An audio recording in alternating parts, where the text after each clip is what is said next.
Hey guys, today I'm going to do a video all about high school, tips on surviving high school, how I survived high school, and all of that. And I'm going to try really hard not to look into the viewfinder because it's really hard not to look into the viewfinder.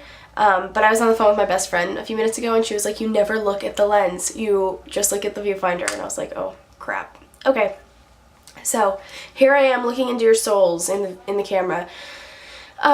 Before I get started, I wanted to say thank you to Kate Barker for tweeting about my channel. That was so sweet, and it's just awesome that you would do that, so thank you, and hello to all of my new subscribers because of that. Can't wait to start making even more videos for you guys, because it is a blast to do this. The first thing I wanted to mention about high school is the big picture. Just keep those two words in your mind throughout high school, that in the big picture, in the grand scheme of things, high school is such a small fraction of your life. If you think of the span of your life, high school is just like this little inch in the corner, because when you're in high school, it really feels like it's the most important thing in the world. And high school is built up in movies and everything to be like high school is the best time ever. And it's really not. It doesn't really matter that much in the span of your life. High school is just totally no big deal. So, yeah. With that said, drama. Drama is the next topic. If we're going to talk about high school, of course we have to talk about drama, right? So drama is inevitable in high school. It's going to be around.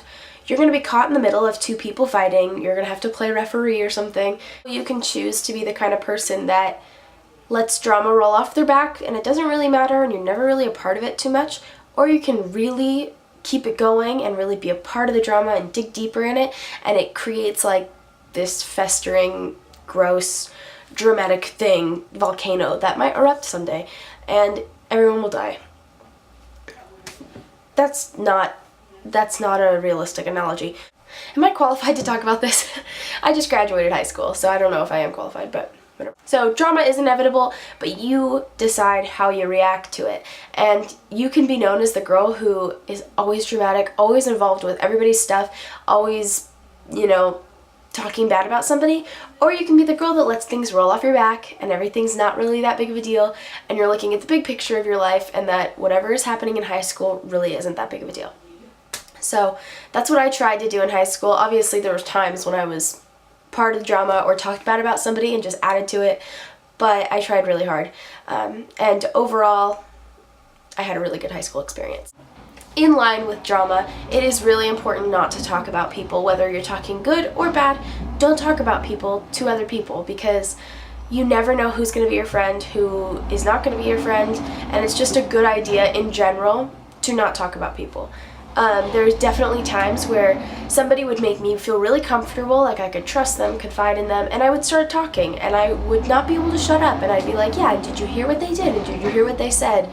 And before you know it, that person was telling them everything I said. So be very careful who you trust. Be very careful who you confide in. And I know that sounds like really like a skeptical kind of negative way to go about things, but in the long run, it's going to help if you're very careful who you talk to. The next thing is dating. I never had a boyfriend in high school, and I really didn't miss out on anything. I thought I did. Of course, there were times where I was like, why don't boys like me? Why don't I have a boyfriend? And in the long run, it didn't even matter. I have two best friends. One of them had a boyfriend in high school and the other one did not, and I did not. And the one who had a boyfriend, she was great and dandy and whatever, but then when they broke up, it was really upsetting and it was a bummer. And it was kind of like the whole thing would have been better if they had never dated in the first place. So in the long run, you're not missing out on anything if you don't have a boyfriend in high school. Don't worry about it. It's totally fine. Next thing is dances. Don't avoid a dance just because you don't have a date. I only had a date to one of my dances. It was my sophomore year homecoming. And it was really fun. Me and him were really good friends, but we didn't, it was not as fun as going by myself. I think we both felt that way because you kind of are like, oh, where's my date? Do I have to dance with my date for this slow song? Where it's like, you could just hang out with your friends if you go in a group, and it's more fun, you're more free, and it's all great. Next thing is partying. Personally, I think partying is lame. I didn't party, I didn't drink, I didn't smoke, and I had a blast in high school. I had so much fun with my friends. We were always doing something kind of crazy or playing a prank on somebody that was really fun and random, or just doing funny things, and it was always so much fun. And we just had such a great time in high school being completely sober.